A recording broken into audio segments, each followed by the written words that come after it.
Last night, if you're like me, you were watching the live coverage of what was going on in Minneapolis. You were seeing the developments, some on social media live, and it was a pretty dark moment for America.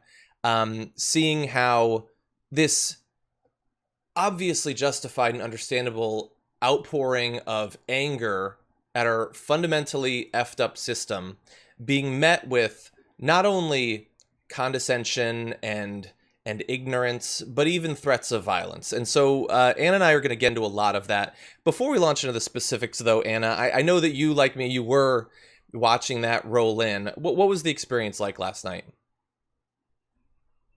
So I had a mix of emotions.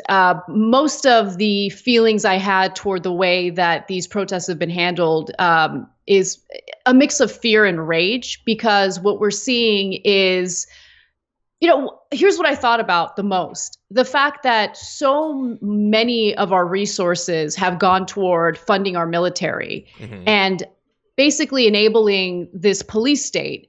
And we've basically militarized our police force in this country.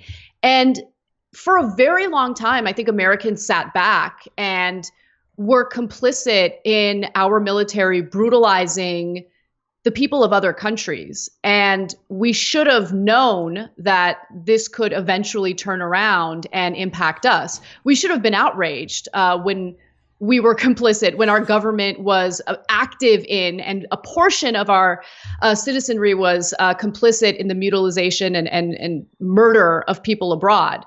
But we shouldn't be surprised that we're also experiencing that. Mm-hmm. Specifically, the most powerless people are experiencing that right now. And some of the scenes from last night, were terrifying, because there were multiple examples of police driving by innocent protesters who weren't doing anything wrong. They weren't breaking windows.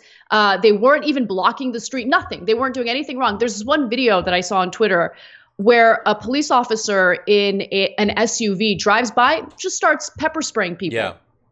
Yeah, just And rolls this down the is not, window, this is holds it out. commonplace. Yeah, it's commonplace when it comes to these types of protests.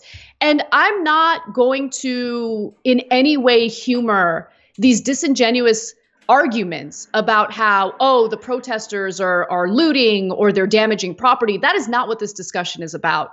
This is a discussion about a community that has been ignored, a community that has been brutalized for a very long time in this country. And there has been no form of protest that has been deemed acceptable by those in positions of power or by conservatives. Yeah. You have Colin Kaepernick kneeling peacefully to raise awareness of and to protest the police brutality in this country, and he was met with absolute viciousness. It doesn't matter if the protests are peaceful, it doesn't matter if they're violent.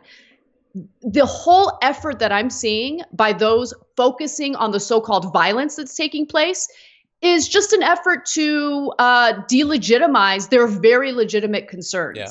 And that's what the conversation is, and that's what I want to focus on. 100%. I mean, like, Kaepernick, obviously, like, we know, how he talked to vets and things like that before starting it and try to figure out the best way to do it and all of that.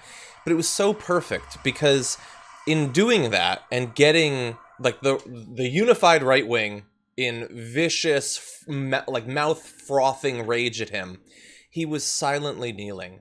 There is nothing less in your face, bombastic, threatening, anything that you could come up with. What was he supposed to do? Lie face down on the ground? I don't know. He almost was.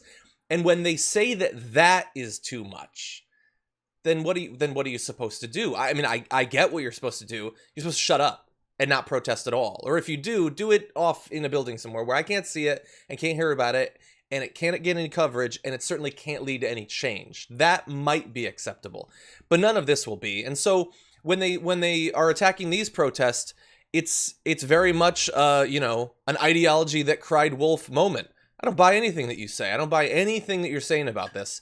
And the thing too is, I get that they focus on, well, we're mad about the fires, we're mad about the looting or whatever. And I can see in the chat, one or two people are like, I don't need to pay attention to any of this because a window was broken or whatever.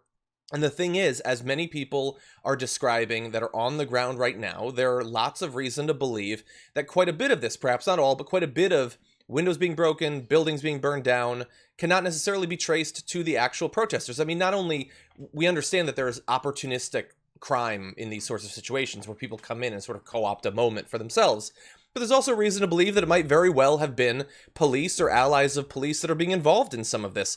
Leaders on the ground are saying there was a group of 6 white men that they were trying to stop from doing this sort of stuff, but they were continuing to do it. They were not leaders in the movement or anything like that. And then, look, I will preface this video by saying we don't necessarily know who this person is, but I want to show you something that was going around on social media last night or yesterday, a really weird situation with this individual with an umbrella going around smashing windows. Take a look. It's Minneapolis, 3rd Precinct. That's the police station right there. That's why I'm doing this shit, guys. What the? I ain't got part of that shit. Dude.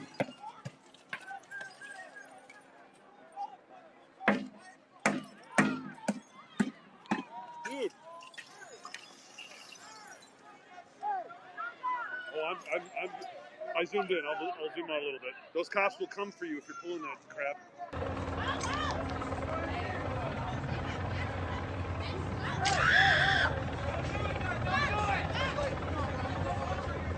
Looks like, yeah. So as you can see, the auto going through. Guy just came with a hammer and smashed the windows. I'm gonna fight you right now. You wanna go? What's up? Somebody hold my blunt. Hey, somebody hold my blunt. I'm gonna give it up. Hey. Are you a fuck?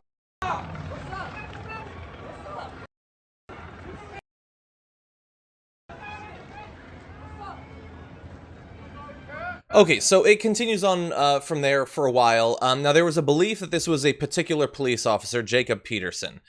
We don't know for sure. The police department, which takes a very long time to do any sort of investigation, immediately came back and said, we know for sure that this was not Jacob Peterson.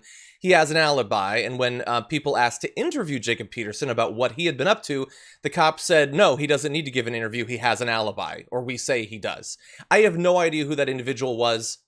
I have a feeling it probably wasn't someone whose driving passion in life is civil rights and the battle for an end to police brutality, if I had to guess. I'm sure we're going to talk about it later, but I need to reference it in the context of this story. Minneapolis police officers arrested a CNN journalist who happens to be Black and Latino, and then proceeded to arrest his crew. And I bring that up because they then later tried to justify what happened with lies. And I think that's important to keep in mind when you hear any type of statement from the Minneapolis Police Department. They have, just completely mishandled this entire situation. They have tried to cover up what they've done. It took mass outrage for any real consequences for the police officers who were on the scene and took part in what happened in the murder of George Floyd. And even now, till this day, the cop, Derek Chauvin, who had his knee on the neck of George Floyd, which led to his murder, his death, has not been arrested. Mm-hmm. But a Black CNN reporter has been arrested. I mean, they let him go shortly after. But I think that's relevant. I think that imagery is something that we should all keep in mind as we hear statements and defenses coming from the Minneapolis Police Department. Yeah, and we'll show some of that video in a little bit. I have no idea who that individual is. People are saying that his ex-wife confirmed that it was him, but I don't, I'm not a ridiculous grifter trying to just make people believe that I know everything about the universe, so I'm not going to state with any certainty that I know who that individual was. But again, I don't think it was a legitimate protester who was concerned about the killing of George Floyd. I just don't. I don't know what the umbrella's about. People say it's a thing that undercover cops use to identify themselves to police helicopters. I have no idea. But anyway, if you believe that continue. I'm sorry. I have to add one more thing.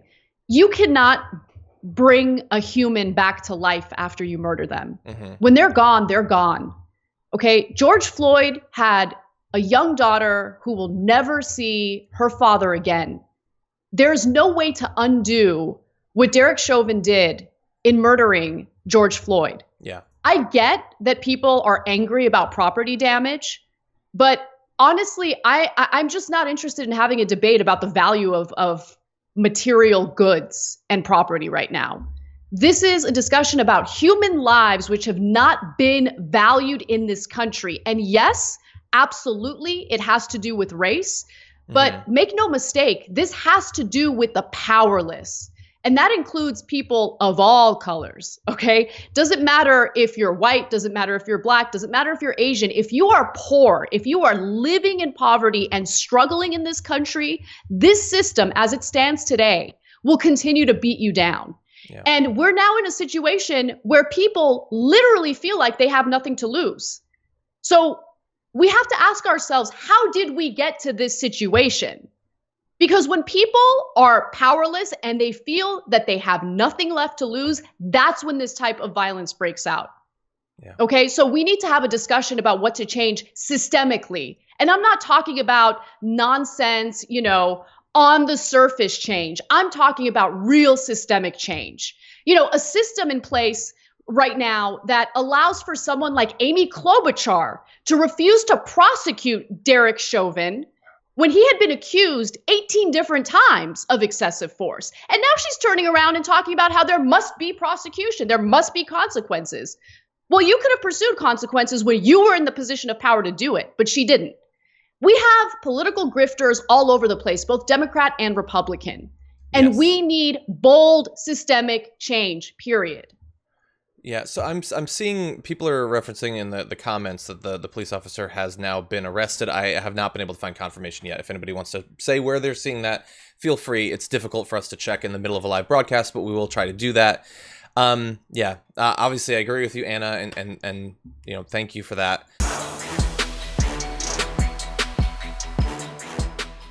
For more political news breakdowns, interviews, stories of activism, and me trying my hardest to care about the occasional big celebrity news story, subscribe to our YouTube channel at youtube.com/The Damage Report. And you can ring the bell wherever it is so you don't miss anything.